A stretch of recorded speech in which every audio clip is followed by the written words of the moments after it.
आणि राष्ट्रपती भवनामध्ये जो काही कार्यक्रम आहे त्या ठिकाणी पंतप्रधान नरेंद्र मोदी आता पोहोचलेले आहेत आणि तिकडचीच ही थेट दृश्य पंतप्रधानांच्या निवासस्थानी आधी एक महत्त्वपूर्ण बैठक झाली, त्याच्यानंतर आता राष्ट्रपती भवनामध्ये पंतप्रधान नरेंद्र मोदी दाखल झालेले आहेत।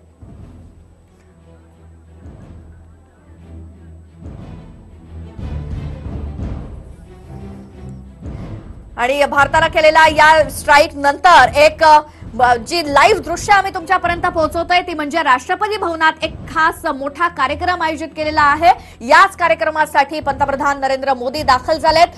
हा जो काही प्रकार आपल्या देशामध्ये दहशतवाद्यांचे अड्डे उद्ध्वस्त केल्यानंतर या घटनेनंतर एका कार्यक्रमाला पंतप्रधान नरेंद्र मोदी उपस्थित राहिलेत आणि आता राष्ट्रपती रामनाथ कोविंद सुद्धा या कार्यक्रमासाठी येत असतानाची दृश्य, अर्थात हा कार्यक्रम आधी नियोजित केलेला होता, त्या कार्यक्रमासाठी पंतप्रधान राष्ट्रपती हे दाखल झालेले आहेत। थोड्याच वेळापूर्वी पंतप्रधान आले, त्यानंतर आता राष्ट्रपती रामनाथ कोविंद यांचं आगमन होत आल्याची दृश्य आणि यानंतर थोड्याच वेळात पत्रकार परिषद सुद्धा घेतली जाईल। यामध्ये सगळे मंत्री तमाम भारतीय जनतेशी बोलणार आहेत आणि तिथे नेमकं आपल्याला कळेल, डिटेल्स मिळतील की काय नेमकं भारताची रणनीती होती, काय भारताला करायचं होतं, काय करून दाखवलं। अर्थात राजनाथ सिंह यांनी थम्स अप दाखवल्यानंतर ही जी दृश्य आहेत, जेव्हा हे तळ उद्ध्वस्त केले गेले, अर्थात पुरावे आपल्याकडे होतेच, कारण काही विमानातून अशी दृश्य सुद्धा कॅप्चर केली जातात जेणेकरून आपल्याकडे पुरावा हवा की भारतानं, भारतीय सैन्यानं, इंडियन एअरफोर्सनं नेमकी काय कारवाई केलेली आहे।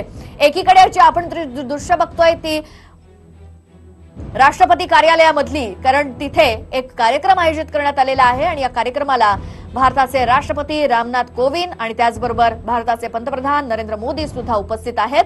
हा सगळा प्रकार घडल्यानंतर या कार्यक्रमाला सगळे दिग्गज उपस्थित आहेत। मात्र त्यापूर्वी पंतप्रधानांच्या निवासस्थानी एक खूप मोठी बैठक पार पडली आणि आता पंतप्रधान मोदी राष्ट्रपती भवनामध्ये दाखल झालेले आहेत। राष्ट्रपतींना या सगळ्या घडामोडींची माहिती पंतप्रधान देतील, कारण अजित डोवाल यांनी आपल्या पंतप्रधानांना ही सगळी माहिती दिली आणि आता पंतप्रधान राष्ट्रपती भवनामध्ये पोहोचले, तिथे कार्यक्रम आहे आणि या दरम्यानच राष्ट्रपतींना सुद्धा या सगळ्या घडामोडींची व्यवस्थित माहिती दिली जाईल।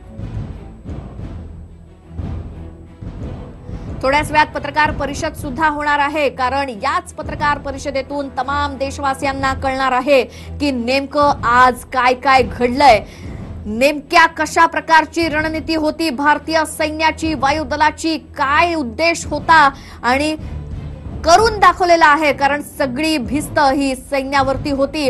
मोदींनी तर पूर्णपणे परवानगी दिली होती सैन्याला आणि त्याप्रमाणे आपल्या भारतीय सैन्यानं करून दाखवलंय। 14 तारखेला हल्ला झाला, 14 फेब्रुवारीला यामध्ये 40 ते 44 जवान आपले शहीद झाले होते आणि याच जवानांच्या बलिदानाचा बदला घेण्यासाठी बरोबर 14 दिवसांनी हा व्हिडिओ तुम्हाला आवडला असेल तर असे आणखी व्हिडिओ पाहण्यासाठी TV9चं YouTube चॅनल सबस्क्राइब करा, बेल बटन दाबा